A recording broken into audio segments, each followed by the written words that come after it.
Você já parou para pensar o que o silêncio absoluto, durante anos, faz com a nossa mente? A ciência mostra que a ausência total de sons por muito tempo pode intensificar os nossos pensamentos. O cérebro começa a amplificar memórias, inseguranças e até cenários que a gente cria na cabeça. O silêncio lá fora se transforma em um barulho aqui dentro, e às vezes, esse barulho é ensurdecedor. Imagina um homem, um dos mais ricos do país. Ele perdeu o pai num hospital muito branco, muito iluminado. Ele viu os lábios do pai se moverem uma última vez, mas nunca soube o que foi dito.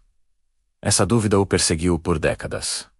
Ele se despediu? Ele tentou me dizer algo importante? São perguntas que nunca descansam. E foi ali que talvez algo dentro dele começou a quebrar. Dinheiro compra tecnologia, compra médicos, compra tentativas, mas não compra o passado. Anos depois, já no topo do mundo, ele recebe uma proposta discreta, experimental, um procedimento que poderia restaurar parte da audição dele, algo que era considerado impossível. Não era uma garantia, era um risco enorme. O cirurgião avisou: seu cérebro vai ter que reaprender a ouvir. Pode ser confuso, doloroso. Sons simples podem parecer uma agressão. Sua mente, acostumada ao silêncio, pode reagir com ansiedade, irritação, até rejeitar, mas uma frase do médico ficou no ar. Às vezes, o que mais assusta não é voltar a ouvir, é descobrir o que esteve sendo dito esse tempo todo.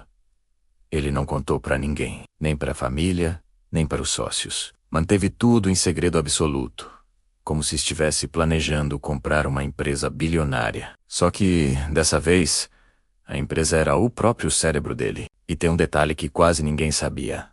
Nos últimos meses, mesmo antes da cirurgia, ele começou a notar algo estranho nos olhares das pessoas. Trocas de expressão rápidas, quando achavam que ele não estava vendo. Sorrisos que duravam um segundo ou mais. Conversas que paravam de repente quando ele entrava na sala.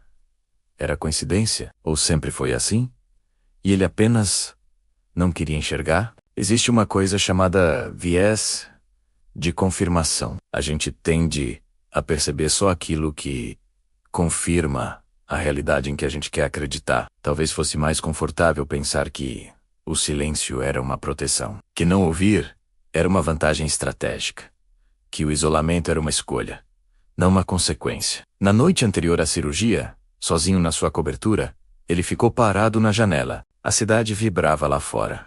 Ele sabia disso, mesmo sem escutar. Gente discutindo, amando, mentindo, prometendo. Um mundo inteiro acontecendo fora da bolha de vidro dele. Ele fechou os olhos e pela primeira vez sentiu medo. Não de falhar, não de perder dinheiro. Medo de ouvir. Porque se o silêncio o protegeu por décadas, o que o som poderia destruir? Na manhã seguinte, a caminho da cirurgia, o médico se inclinou e sussurrou uma advertência. Você pode não estar preparado para o que vai ouvir. Preparado para quê? Antes de eu continuar, me diz uma coisa. Se você tivesse passado a vida inteira em silêncio e tivesse a chance de ouvir tudo de uma vez, você teria coragem de apertar esse botão? Deixa aqui nos comentários o que você faria. Porque o que aconteceu depois não foi só o primeiro som. Foi o começo de algo que ninguém imaginava. Ele não estava preparado para o barulho do próprio coração. A primeira sensação não foi som. Foi impacto. Como se o mundo tivesse invadido a cabeça dele sem pedir permissão. Um estalo elétrico, seguido de um ruído fino, agudo, constante. Não vinha de fora. Vinha de dentro. O cérebro dele, depois de décadas no silêncio, estava sendo forçado a religar circuitos adormecidos. É como ligar a energia de uma cidade inteira depois de anos no escuro. Algumas luzes piscam, outras queimam, outras confundem tudo. Ele abriu os olhos. O quarto era branco, frio, e então veio o primeiro som de fora. Um bip, simples, curto, metálico. Mas para ele, foi uma explosão. O monitor cardíaco ao lado da cama marcava um ritmo que sempre existiu, mas que agora atravessava o ar e entrava nos seus ouvidos. Bip, bip, bip. Cada repetição, parecia maior que a anterior. O cérebro não sabia como filtrar, não sabia o que era importante. Tudo tinha a mesma intensidade. Ele tentou respirar fundo. Péssima ideia. A própria respiração soou como um vento forte num túnel. Áspera, alta, quase violenta. O simples ato de engolir saliva fez um estalo úmido que o fez arregalar os olhos. A gente sempre imagina esse momento com lágrimas de alegria, música suave, mas a realidade é bem diferente. Quando o cérebro recebe estímulos novos assim, ele entra em alerta máximo. Ele não sentiu paz. Sentiu invasão. Uma enfermeira se aproximou. Os lábios dela se moveram, como tantas outras vezes. Só que dessa vez, algo acompanhou o movimento. Você está me ouvindo? A voz dela não era como ele imaginava. Não era redonda, nem suave. Era cheia de variações, de texturas. Tinha vida. Ele não respondeu. Estava ocupado demais, ouvindo o tecido do lençol roçando na sua mão. O som do próprio piscar de olhos, um leve toque úmido. O mundo não era silencioso. O mundo era excessivo. Horas depois, sozinho no quarto, ele pediu para desligarem os aparelhos. Precisava de menos estímulo. Precisava organizar o caos. Sentado na cama, imóvel, ele percebeu algo que o arrepiou por inteiro. Um som grave, ritmado, interno. Tum, tum, tum. Não era o monitor. Era ele, seu coração. Ele levou a mão ao peito. Durante toda a vida, ele sentiu as batidas. Mas ouvir era diferente. Havia uma vulnerabilidade naquele som. Cada batida era um lembrete de que ele não era uma máquina. Não era um império. Não era uma cifra na bolsa. Era carne.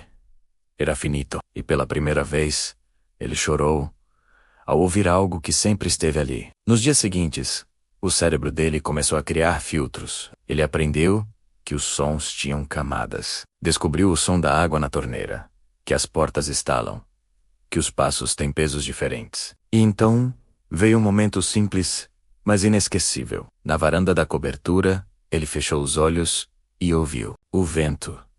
Não era como nos filmes. Era irregular, um sopro que provava que existia espaço, profundidade. Um mundo além das paredes. Mas o encanto não durou, porque junto com os sons bonitos, vieram sons humanos. E sons humanos carregam intenção. Na terceira noite em casa, ele desceu do escritório, sem avisar. Queria testar a audição. Ouviu vozes baixas, vindo da sala. Reconheceu o timbre da esposa, a cadência da fala do cunhado. Tons mais agudos indicavam tensão. Ritmo acelerado sugeria nervosismo. Ele não entrou na sala. Ficou ali, parado, do lado de fora, ouvindo. E foi naquele momento que o barulho mais assustador não era o da cidade lá fora, mas o das palavras que ele finalmente podia entender. Palavras que estavam prestes a destruir o império de silêncio que ele construiu. Obrigado por assistir até aqui. Se você gostou dessa história, não se esqueça de se inscrever no canal e ativar o sininho para não perder a continuação. Até a próxima.